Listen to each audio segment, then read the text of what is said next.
And welcome to another edition of The Smoking Den. I'm your host for this evening, Smoky Dan, and tonight we're going to be reviewing a cigar from a Swiss company. This is the Villiger Connecticut, and to my knowledge, this will be the first review of this cigar on the web. Now, Villiger is probably best known for their machine-made cigars. They've been around since 1988, and they tend to make premium machine-made cigars. And it's funny because this is their low-end handmade offering. I've had their 1888 series. It was a while ago, but I remember it being surprisingly good. And this big guy here, this Churchill, is a budget cigar. You can find it from anywhere from about $1 to $2.50 a pop. So it's very cheap indeed. It is a Cuban sandwich cigar, so it is a mix of long and short filler, Nicaraguan and Dominican fillers, and it's, of course, as stated, a Connecticut wrapper. It's a very ugly, veiny, Frankenstein together, coarse Connecticut leaf wrapper. Doesn't look like a whole lot of care went into it. And look at that foot. Just look at it. I mean, come on. You think about Swiss watches being, precision timepieces. Well, this does not look to be a precision cigar. But for the money, what do you expect? In any case, my biggest question is, how does it taste? How does it smoke?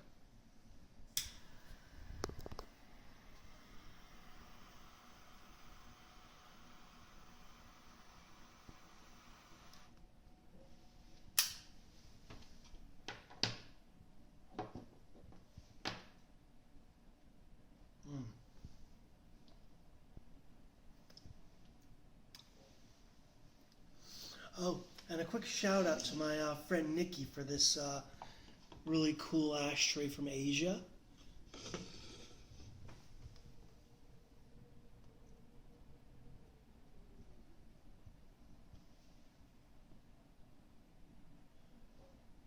Okay, right off the bat, the draw is just a little bit on the tough side.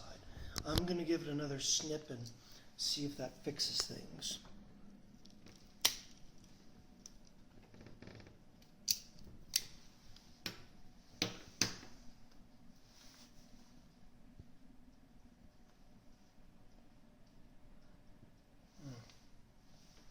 I'm getting all this tobacco in my mouth. I don't like that.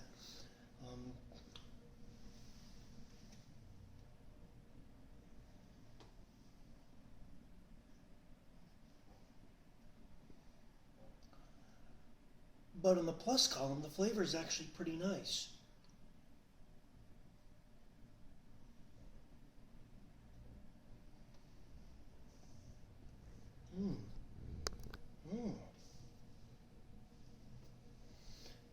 It's got a sort of a sweet, nutty, slightly cedary flavor to it, but it's involving. It's a lot more complexity than I would have imagined for a cigar at this price point.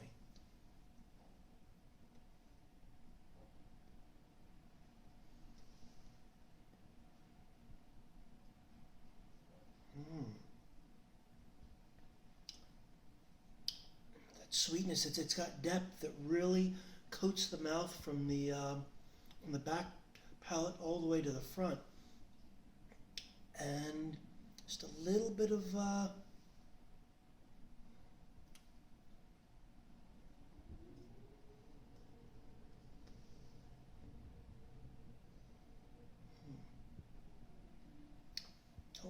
sweet cedary finish to it, and I'm already starting to get a little bit of a tunnel here. Hopefully that fixes itself, but you can see this is a underfilled cigar. All that short filler in there.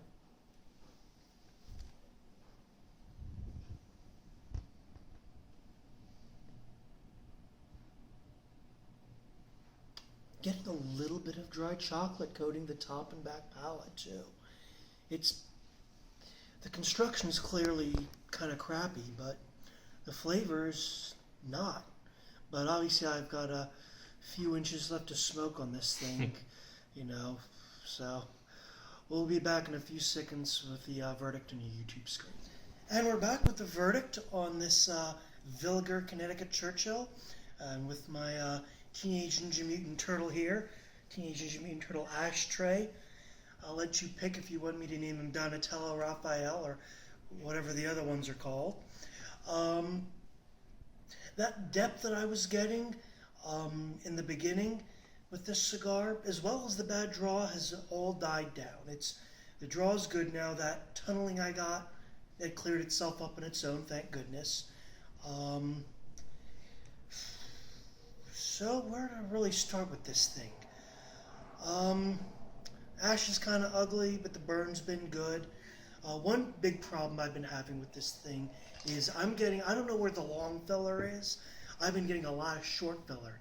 And by that, I mean I've been getting a lot of little pieces of tobacco in my mouth.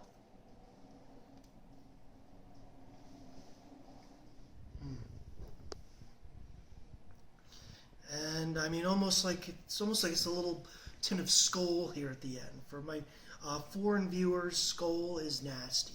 It's chewing tobacco. Anyway, that's something I don't like about this cigar. Where it redeems itself is in the flavor profile.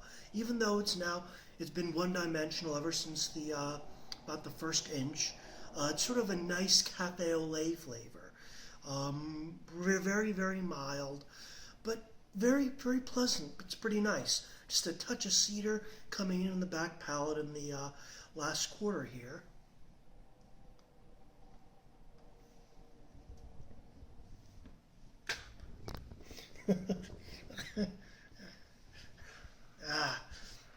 I got nothing. The Teenage Ninja Mutant Turtle wouldn't even hold the damn ash. Anyway, it's a relatively tasty cigar. You're not going to sit here and mull over the flavors, but for the price point, if you can put up with the pimples, it's not bad.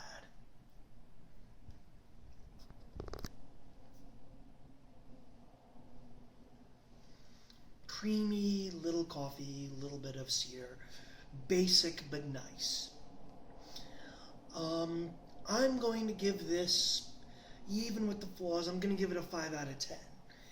And for one $2 stick, it makes in fact, for the price point, I would say you'd be hard-pressed to find a better yardgar. If you're going to mow the lawn, if you want something that you're not going to want to think about, but you're popping in a movie and you want to blaze something up, as long as you're willing to put up with a little bit of tobacco in your mouth that you got to spit out, it's not a bad cigar for the money.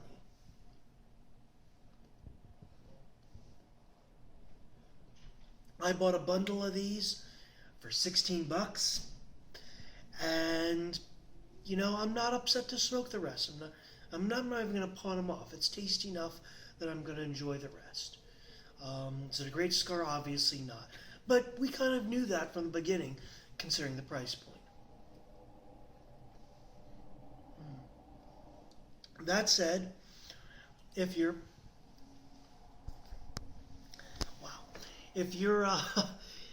this is your first time on the channel, please hit the subscribe button. If you have a different opinion, if you want to comment, please feel free to leave one. And until next time, keep smoking whatever you're smoking, and we'll see you around for the next cigar.